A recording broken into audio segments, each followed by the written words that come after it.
আপোনালোক সকলোকে স্বাগতম জনালো আজিৰ এক মোৰ নতুন ভিডিঅ'লৈ আশা কৰোঁ আপোনালোকৰ ভাল লাগিছেগে ৰাতিপুৱা কিন্তু শাকবিলাক উলিয়াবৰ কাৰণে বৰষুণ দিলে তো চাংখন তিতি আছে তো বৰষুণ দিয়াৰ কাৰণে শাকবিলাক বাহিৰত উলিয়াব নোৱাৰিলোঁ সেইকাৰণে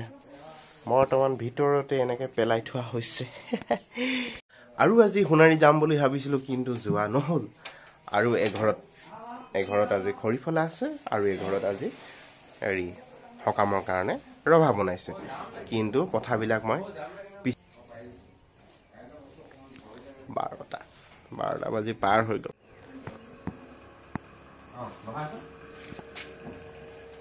আজি প্ৰায় 2-3 দিনমান হ'ল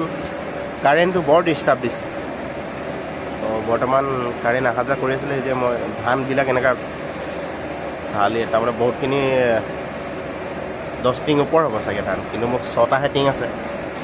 সেইকাৰণে ধান ঢালি লৈছে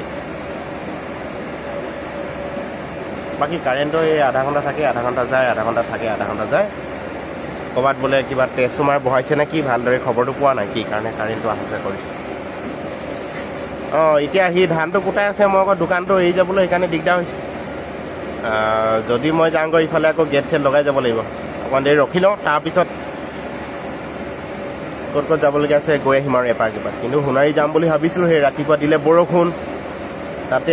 ঠাণ্ডা বতৰ নক'ব আৰু আকৌ তাতে যোৱাকালি গা ধোৱা নাই বেছি ঠাণ্ডা লাগিছে আকৌ এতিয়া আকৌ চাব নি এতিয়া ৰ'দ এতিয়া পুৰা একদম টিকা ফটা ৰ'দ চোলা খুলি দিওঁ লাগিছে আৰু এই ছালখনো ভাঙি দিলোঁ যে আগফালে অলপ বোকা হৈছিলে আজি কিবা এটা কৰিব লাগিব পাৰিবি অকণমান বোকা হৈছিলে আৰু যদি ডাঙৰকৈ বৰষুণ দিয়া বোকা হোৱাৰ চান্সটো আছে তাৰমানে কাৰণ মাটিখিনি ইমান পিঠ খোৱা নাই তো সেই আগফালৰ মাটিখিনিহে পিঠ খালে তো ইয়াক কিবা এটা কৰিব লাগিব সোনকালে বৰষুণ অহাৰ আগত